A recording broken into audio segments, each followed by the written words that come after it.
ಬಿಕ್ಲು ಶಿವ ಕೊಲೆ ಕೇಸ್ ಭೈರತಿ ಬಸವರಾಜ್ಗೆ ಈಗ ಬಂಧನದ ಭೀತಿ ಎದುರಾಗಿದೆ.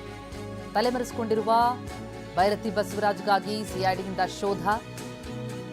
ಗೋವಾ, ಪುಣೆಯಲ್ಲಿ 2 ವಿಶೇಷ ತಂಡಗಳು ಬೀಡುಬಿಟ್ಟಿವೆ. ಮತ್ತೊಂದು ತಂಡ ತಾಂತ್ರಿಕವಾಗಿ ನಿಗಾರಿಸ್ತಾ ಇದೆ. ಶಾಸಕ ಭೈರತಿ ಬಸವರಾಜ್ ಮತ್ತವರ ಆಪ್ತರ ಮೇಲೆ ಹದ್ದಿನ ಕಣ್ಣು. ಅಂದ್ರೆ ಯಾರನ್ನಾರು ಕಾಂಟ್ಯಾಕ್ಟ್ ಮಾಡಿದ್ರ, ಯಾರ್ಯಾರು ಅವರ ಸಂಪರ್ಕದಲ್ಲಿದ್ದಾರೆ, ಫೋನ್ ಸಂಪರ್ಕಕ್ಕೆ ಸಿಗ್ತಾ ಇದೆಯಾ, ಎಲ್ಲವನ್ನ ಟ್ರೇಸ್ ಮಾಡುವಂತಹ ಕೆಲಸ ಆಗ್ತಾ ಇದೆ. ಬಂಧನದ ಭೀತಿಯಿಂದಾಗಿ ಅಜ್ಞಾತ ಸ್ಥಳ ಸೇರಿದ್ದಾರೆ ಭೈರತಿ. ಅವರ ಬಂಧನಕ್ಕೆ 3 ತಂಡ ರಚಿಸಿದ್ದಾರೆ ಸಿಐಡಿ ಅಧಿಕಾರಿಗಳು.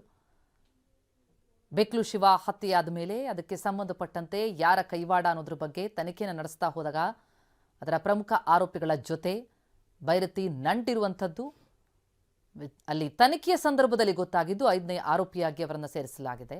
ಜೊತೆಗೆ ನಿರೀಕ್ಷಣಾ ಜಾಮೀನಿಗೆ ಅಂತ ಅರ್ಜಿ ಹಾಕ್ಕೊಳ್ತಾರೆ. ಆದರೆ ಆ ಜಾಮೀನು ಅರ್ಜಿ ವಜಾ ಆಗುತ್ತೆ ಕೋರ್ಟ್ನಲ್ಲಿ.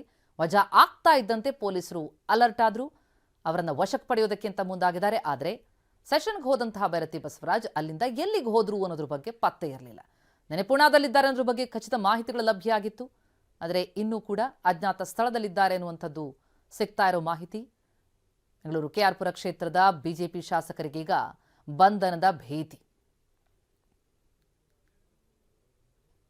ಸಿಐಡಿ ಶೋಧ ನಡೆಸ್ತಾ ಇದೆ.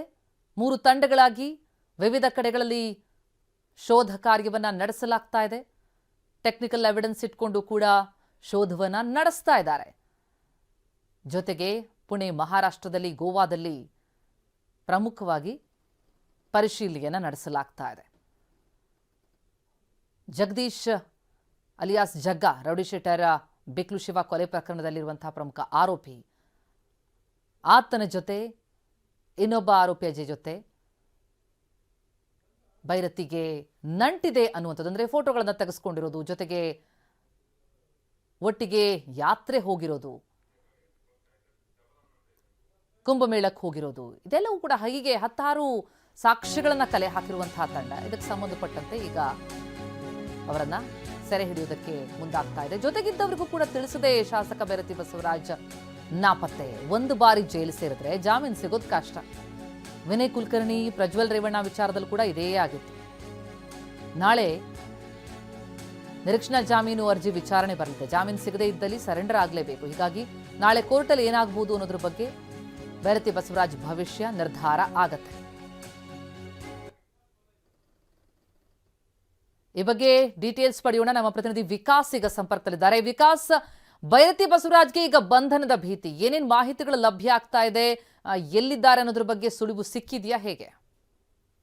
ಈಗ ಪ್ರತಿಮಾ, ಏನು ಈಗಾಗಲೇ ಬಿಕ್ಲು ಶಿವ ಕೊಲೆ ಪ್ರಕರಣದಲ್ಲಿ ಭೈರತಿ ಬಸವರಾಜ್ಗೆ ಏನು ಯಾವುದೇ ರೀತಿಯಂತ ಬಲವಂತದ ಕ್ರಮವನ್ನ ಕೈಗೊಳ್ಳಬೇಡಿ ಅಂತ ಹೇಳಿ ಸಿಐಡಿ ಅಧಿಕಾರಿಗಳಿಗೆ ಕೋರ್ಟ್ ಸೂಚನೆ ಕೊಟ್ಟಿತ್ತು. ಸೊ ಸತತ 2 ತಿಂಗಳುಗಳ ಕಾಲ ಇದಕ್ಕೆ ಸಂಬಂಧಪಟ್ಟಂತೆ ಅವರ ವಿಚಾರಣೆಯನ್ನು ನಡೆಸಲೇಬೇಕಾಗಿದೆ. ಯಾವುದೇ ರೀತಿಯಂತ ವಿಚಾರಣೆಗೆ ಅವರು ಸಹಕರಿಸ್ತಾ ಇಲ್ಲ. ಸೊ ಹಾಗಾಗಿ ಈ ಒಂದು ಸ್ಟೇನ ವೆಕೇಟ್ ಮಾಡಬೇಕು ಅಂತ ಹೇಳಿ ಕೋರ್ಟ್ ಮುಂದೆ ಹಲವು ದಾಖಲೆಗಳನ್ನ ನೀಡಿದ್ರು. ಸೊ ಅದು ವೆಕೇಟ್ ಆಗ್ತಿದ್ದಂತೆ ಭೈರತಿ ಬಸವರಾಜ್ ಅರೆಸ್ಟ್ ಆಗೋದು ಪಕ್ಕ ಅಂತೇಳಿ ಅವರಿಗೆ ಅನಿಸಿದ ತಕ್ಷಣದಲ್ಲಿ ತನ್ನ ಜೊತೆಗಿದ್ದವರಿಗೂ ಕೂಡ ಯಾವುದೇ ರೀತಿಯಂತ ಮಾಹಿತಿಯನ್ನ ಕೊಡದೇನೆ ಭೈರತಿ ಬಸವರಾಜ್ ಈಗ ಎಸ್ಕೇಪ್ ಆಗಿರುವಂತದ್ದು. ಸಿಐಡಿ ತಂಡ ಏನಿದೆ, 2 ತಂಡಗಳನ್ನ ಮಾಡಿಕೊಂಡು ಪುಣೆ ಸೇರಿದಂತೆ ಹಲವು ಕಡೆ ಭೈರತಿ ಬಸವರಾಜ್ಗಾಗಿ ಹುಡುಕಾಟವನ್ನು ನಡೆಸ್ತಾ ಇದ್ದಾರೆ. ಅಲ್ಲದೆ ಅವರ ಆಪ್ತ ವಲಯದಲ್ಲಿರ್ತಕ್ಕಂತ ಹಲವರ ಮೇಲೂ ಕೂಡ ಈಗಾಗಲೇ ಸಿಐಡಿ ಅಧಿಕಾರಿಗಳು ಕಣ್ಣಿಟ್ಟಿದ್ದಾರೆ. ಯಾಕಂದ್ರೆ ಅವ್ರಿಗೆ ಏನಾದ್ರು ಕರೆ ಮಾಡಿದ ಸಂದರ್ಭದಲ್ಲಿ ಎಲ್ಲಿದ್ದಾರೆ ಅಂತಕ್ಕಂಥ ಒಂದು ಮಾಹಿತಿಯನ್ನು ಪಡೆದು ಅವ್ರನ್ನ ಬಂಧಿಸುವಂತ ಕೆಲಸಕ್ಕೆ ಮುಂದಾಗ್ತಾರೆ. ಇಲ್ಲಿ ಪ್ರಮುಖವಾಗಿ ಬಿಕ್ಲು ಶಿವ ಕೊಲೆ ಪ್ರಕರಣದಲ್ಲಿ ಅಂದ್ರೆ ಕ್ರಿಮಿನಲ್ ಕಾನ್ಸ್ಪಿರಸಿ 120B ಅಡಿಯಲ್ಲಿ ಇವರನ್ನ ವಿಚಾರಣೆ ನಡೆಸಬೇಕಾಗಿದೆ. ಯಾಕಂದ್ರೆ ಜಗ್ಗಾ ಜೊತೆಯಲ್ಲಿ ನಿರಂತರ ಸಂಪರ್ಕದಲ್ಲಿದ್ದು